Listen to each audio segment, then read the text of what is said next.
Hey guys, welcome back in a new video. स्वागत है आपका अपने चैनल सरकारी जॉब ज्ञान पर। तो हमेशा की तरह आप लोगों के लिए लाए हैं कुछ और जॉब ऑप्शंस जिसमें आप भी कर सकते हैं apply for a better future. यह भर्तियां निकाली गई हैं CAPF central arm police force की तरफ से, जिसमें आपको मौका मिलेगा ITBP, BSF, SSB, CRPF, Assam rifles जैसी जॉब करने का। तो अगर आपको इनका मतलब नहीं पता तो आईटीबीपी का मतलब इंडो तिब्बतन बॉर्डर पुलिस होता है, BSF border security force, SSB service selection board, CRPF central reserve police force. तो आप में से जो भी इनमें से किसी भी जॉब के लिए इंटरेस्टेड है तो आप अप्लाई कर जरूर से कर सकते हैं। आगे वीडियो में बात करेंगे इनके लिए एलिजिबिलिटी क्राइटेरिया क्या होगा, एज लिमिट क्या रखी गई है, सिलेक्शन प्रोसेस क्या होगा और तो और आप इसे खुद से कैसे अप्लाई कर सकते हैं। लेकिन सबसे पहले आप चैनल पर नए हैं तो चैनल को सब्सक्राइब करें, बेल नोटिफिकेशन को ऑल पे सेट करें और साथ ही साथ एक वीडियो को एक लाइक भी ज़रूर से करें। सबसे पहले बात कर लेते हैं कुछ इंपॉर्टेंट डेट्स की। आपका फॉर्म कब से कब तक फिल किया जाएगा, आपकी एग्ज़ाम डेट और एडमिट कार्ड से रिलेटेड कुछ इंफॉर्मेशन के बारे में। तो यहाँ पे जो आपकी एप्लीकेशन फिलिंग टाइम होगा आपका, वो आपका 5 अक्टूबर से 10 नवंबर के बीच में आप कभी भी फिल कर सकते हैं। और जो एग्ज़ाम डेट और एडमिट कार्ड आपको प्रोवाइड किया जाएगा उसकी डेट आपको इन फ्यूचर आपको नोटिफाई कर दिया जाएगा। तो उसकी आपको टेंशन लेने की ज़रूरत नहीं है। तो आपको जब भी डेट अनाउंस की जाएगी तो आपको इनकी ऑफिशियल वेबसाइट पे नोटिफाई कर देंगे। वहाँ पे आपकी डेट जो भी इन दोनों की डेट आपकी वहाँ पे आ जाएगी। अब बात कर लेते हैं एप्लीकेशन फ़ी की। तो हमारे जो जनरल और ओबीसी कैंडिडेट्स होने वाले हैं उनके लिए 400 रुपये पर हेड आपको फ़ी पे करनी पड़ेगी। और जो एससी एसटी पीडब्ल्यूडी और फीमेल कैंडिडेट्स होने वाली हैं उनके लिए फ्री ऑफ कॉस्ट रहेगी। तो आप फ्री में ये अप्लाई कर सकते हैं। अब नेक्स्ट यहाँ पे जो पेमेंट मोड रहेगा तो आप जैसे भी करना चाहें, debit card, credit card, net banking या तो यूपीआई, तो वो आपके ऊपर है। तो आपको जैसा ठीक लगे आप उससे कर सकते हैं। अब नेक्स्ट है एज लिमिट। तो यहाँ पे सुपर स्पेशलिस्ट मेडिकल ऑफिसर्स के लिए यहाँ पे मैक्सिमम एज रखी गई है 50 और यहाँ पे लास्ट में लिखा है एज ऑन क्लोजिंग डेट। तो क्लोजिंग डेट यहाँ पे 10 नवंबर रहने वाली है। तो यहाँ तब तक आपकी एज 50 से उससे कम रहनी चाहिए। अब आगे बात करते हैं स्पेशलिस्ट मेडिकल ऑफिसर्स। तो यहाँ पे इनकी एज मैक्सिमम 40 होनी चाहिए और मेडिकल ऑफिसर्स की यहाँ पे एज मैक्सिमम 30 ईयर्स होनी चाहिए। एज रिलैक्सेशन की यहाँ पे जो भी आपको एज रिलैक्सेशन दिया जाएगा वो गवर्नमेंट के रूल्स एंड रेगुलेशन के हिसाब से आपको आपकी कैटेगरी के हिसाब से प्रोवाइड कर दिया जाएगा। अब एलिजिबिलिटी क्राइटेरिया पे बात कर लेते हैं। तो एजुकेशनल क्वालिफिकेशंस क्या रहनी चाहिए। तो सुपर स्पेशलिस्ट मेडिकल ऑफिसर के लिए यहाँ पे उन पे एमबीबीएस डिग्री एक पोस्ट ग्रेजुएट डिग्री के साथ होनी चाहिए या तो डिप्लोमा किसी भी स्पेशलिटी में आपके पास होना चाहिए। और यहाँ पे आपके पास एक्सपीरियंस 3 साल या तो उससे ज़्यादा का एक्सपीरियंस होना चाहिए। और वो भी एक्सपीरियंस आपका किसी भी गवर्नमेंट हॉस्पिटल या फिर गवर्नमेंट रिकॉग्नाइज्ड हॉस्पिटल से आपके पास रहना चाहिए। अब लास्ट में registration with medical council of India या तो स्टेट मेडिकल काउंसिल। इसमें ये बताया हुआ है कि आपकी रजिस्ट्रेशन रहनी चाहिए medical council of India MCI या तो एसएमसी स्टेट मेडिकल काउंसिल से। अब सेकंड नंबर पे यहाँ पे स्पेशलिस्ट मेडिकल ऑफिसर आता है। तो यहाँ पे आपके पास एमबीबीएस की डिग्री वही सेम पोस्ट ग्रेजुएट डिग्री के साथ आपके पास होनी चाहिए या तो कोई भी डिप्लोमा किसी भी स्पेशलिटी में आपके पास होना चाहिए। अब यहाँ पे सेकंड पे 1 साल का आपके पास एक्सपीरियंस होना चाहिए, कम से कम 1 साल या तो उससे ज़्यादा का आपके पास एक्सपीरियंस होगा तो तभी आप एलिजिबल होंगे।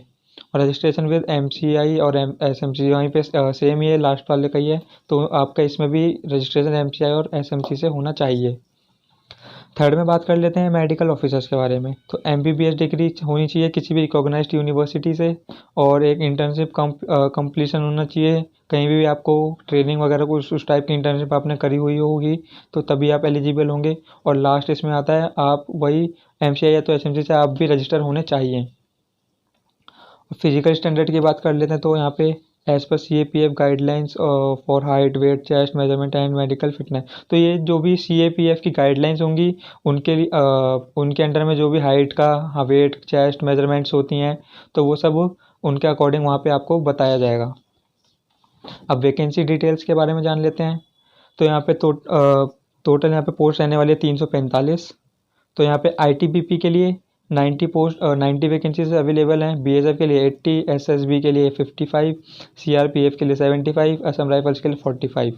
तो यहाँ पे आपको देख सकते हैं यहाँ पे और जो ये पोस्ट रहने वाली है मेडिकल ऑफिसर के अंडर में रहने वाली हैं। अब यहाँ पे बात कर लेते हैं अब इसको अप्लाई कैसे करना है। तो यहाँ पे कुछ स्टेप्स दिए गए हैं, तो इसमें आपको बताएंगे कि आप कैसे अप्लाई कर सकते हैं इसे खुद से। तो मैं आपको वन बाय वन सारे स्टेप पढ़ के फिर समझाता हूँ। तो स्टेप 1 में दिया हुआ है, visit the official website of CAPF recruitment for medical officers.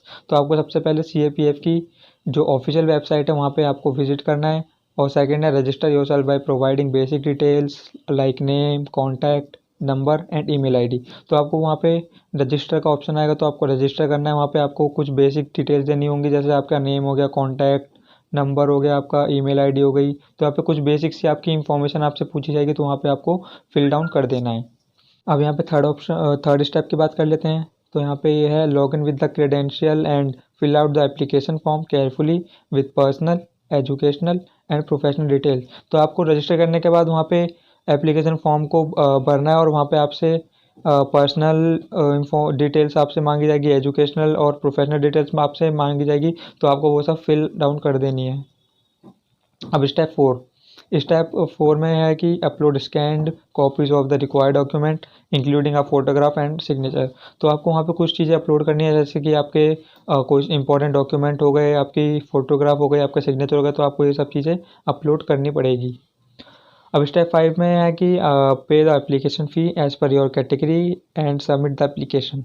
अगर आप फिर आपको वहाँ पे एप्लीकेशन फ़ी पे कर देनी है।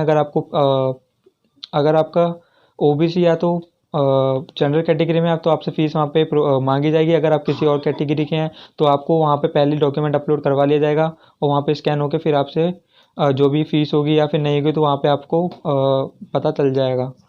जैसे भी होगा वहाँ पे, अगर फ़ी पे करनी है तो आप फ़ी पे कर दीजिएगा, वरना आप बिना विदाउट फ़ी पे कर फॉर्म फिल कर सकते हैं। अब यहाँ पे स्टेप 6 में है, print the application form for the future reference. तो आपको एक पूरा फॉर्म फिल करने के बाद आपको एक स्क्रीनशॉट या तो इसका एक प्रिंट आपके अपने पास रख लेना है, जिससे कि आपको फ्यूचर में काम आएगा। अब बात कर लेते हैं सिलेक्शन प्रोसेस हमारा क्या क्या रहने वाला है, किस टाइप से होगा।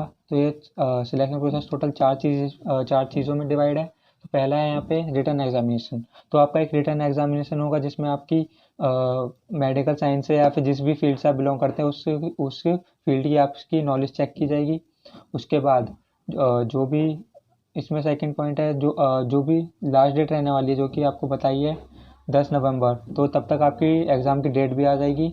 उसके बाद आपकी डेट आएगी। अब यहाँ पे सेकंड में इंटरव्यू। तो यहाँ पे जो भी कैंडिडेट उसमें जो एक क्लियर कर लेंगे एग्जामिनेशन, तो उनके इंटरव्यू के लिए बुलाया जाएगा, इंटरव्यू उनसे लिया जाएगा। फिर उसके बाद जो भी कैंडिडेट्स वहाँ पे इंटरव्यू देंगे, तो उनके हिसाब से उनको जो भी जिस भी चीज़ में एक्सपर्ट हैं, एक्सपीरियंस है उनको, जिस भी चीज़ में सूटेबल है, तो जो भी ऑफिसर्स उनका इंटरव्यू लेंगे वो उनको जस्टिफाई करेंगे, उनको एनालाइज करेंगे, तो उनके हिसाब से उनको पोस्ट प्रोवाइड की जाएगी।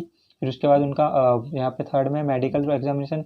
तो उनको एक मेडिकल एग्जामिनेशन देना पड़ेगा, जिसमें जो भी चीज़ें होंगी वो CAPF की तरफ से जो भी होगा फिजिकल स्टैंडर्ड्स के अंडर में आता होगा, तो वो वैसे वैसे उनका फिटनेस या फिर मेडिकल टेस्ट लिया जाएगा। अब फोर्थ ऑप्शन यहाँ पे है, फोर्थ में डॉक्यूमेंट वेरिफिकेशन। तो यहाँ पे the final verification of document certificates and eligibility before the appointment. तो यहाँ पे सबसे पहले एक लास्ट टाइम आपकी डॉक्यूमेंट वेरीफाई किए जाएंगे। अब बात कर लेते हैं पे स्केल्स एंड बेनिफिट्स की। तो यहाँ पे हर एक चीज़ के लिए यहाँ पे एक रेंज दी गई है, आपकी सैलरी किस रेंज के अंदर होगी। तो यहाँ पे है सबसे पहले सुपर स्पेशलिस्ट मेडिकल ऑफिसर। तो यहाँ पे इनकी जो पे स्केल यहाँ पे दिया गया है, यहाँ पे 78,800 से 2,09,200, और इसके साथ साथ अलाउंस भी आपको प्रोवाइड किया जाएगा। और इसके नेक्स्ट में आया यहाँ पे स्पेशलिस्ट मेडिकल ऑफिसर, जो जिसकी सैलरी रेंज दी गई है यहाँ पे 67,700 से लेके 2,08,700 के बीच में, और प्लस उनको अलाउंस भी दिए जाएंगे। और लास्ट में यहाँ पे मेडिकल ऑफिसर जो की पोस्ट पे जो भी रहने वाला है, उनकी सैलरी यहाँ पे है 56,100 रुपीज़ से 1,77,500 के बीच में, और इनको भी यहाँ पे अलाउंस प्रोवाइड किया जाएगा। और इनके साथ साथ यहाँ पे इनको HRA, TA, medical allowance, DA वगैरह जैसी चीज़ें भी प्रोवाइड की जाएंगी।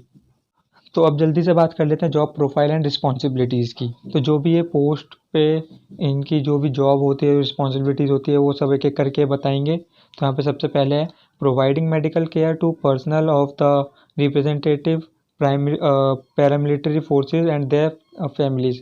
तो यहाँ पे मेडिकल केयर यहाँ पे प्रोवाइड कराया जाता है जो भी यहाँ पे पैरामिलिट्री फोर्सेज होती है और उनकी फैमिली, उन दोनों को ही आपको मेडिकल केयर प्रोवाइड करानी पड़ेगी। और यहाँ पे सेकंड है मैनेजिंग हेल्थ कैंप्स। आपको हेल्थ कैंप्स को मैनेज करना पड़ेगा। इमरजेंसी केयर जो भी होगा उन सबको मैनेज करना पड़ेगा। और जो भी ट्रॉमा कोजेस, अगर कोई इमरजेंसी वगैरह आ जाती है कुछ, तो आपको उस सिचुएशन में भी आपको सब चीज़ें मैनेज करके चलनी पड़ेगी। अब यहाँ पे नेक्स्ट है supervising medical teams, ensuring proper functioning of health facilities and liaising with higher medical authorities.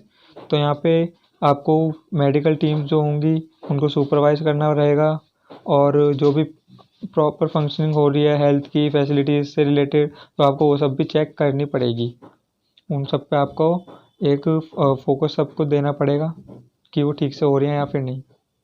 Last यहाँ पे monitoring health conditions, managing health care records and ensuring preventive measures of diseases in camp and operation areas. So यहाँ पे आपको वो सब चीज़ें guide करनी पड़ेंगी, जैसे यहाँ पे हेल्थ केयर रिकॉर्ड हो गए, रिकॉर्ड्स वगैरह जो भी हैं हेल्थ केयर से रिलेटेड, वो सब रिकॉर्ड्स आपको मैनेज करके चलने पड़ेंगे। अब यहाँ पे आपके लिए कुछ इंपॉर्टेंट लिंक्स प्रोवाइड की गई है, अगर जिसमें कि आप ऑनलाइन अप्लाई करना चाहते हैं तो आप अप्लाई कर सकते हैं। अगर आपको ऑफिशियल वेबसाइट पे विजिट करना है तो आप वो भी विजिट कर सकते हैं, पर उसके लिए आपको हमारी वेबसाइट हिंदी में विकी पर विजिट करके यहाँ से आपको डायरेक्ट लिंक तभी मिलेगा। तो उसके साथ साथ अगर आप हमारे व्हाट्सएप चैनल पे ज्वाइन होना चाहते हैं तो आप वहाँ पे ज्वाइन हो सकते हैं, जहाँ पे आपको क्विक अपडेट्स मिलते रहते हैं। हमारे हर एक आर्टिकल, हमारी हर एक वीडियो आपको तुरंत के तुरंत आपको प्रोवाइड करी जाती है। तो आज की वीडियो में सिर्फ इतना ही। अगर वीडियो अच्छी लगी हो, वीडियो को लाइक करें, चैनल सब्सक्राइब करें, साथ ही साथ बेल नोटिफिकेशन को ऑल पे सेट जरूर करें। धन्यवाद।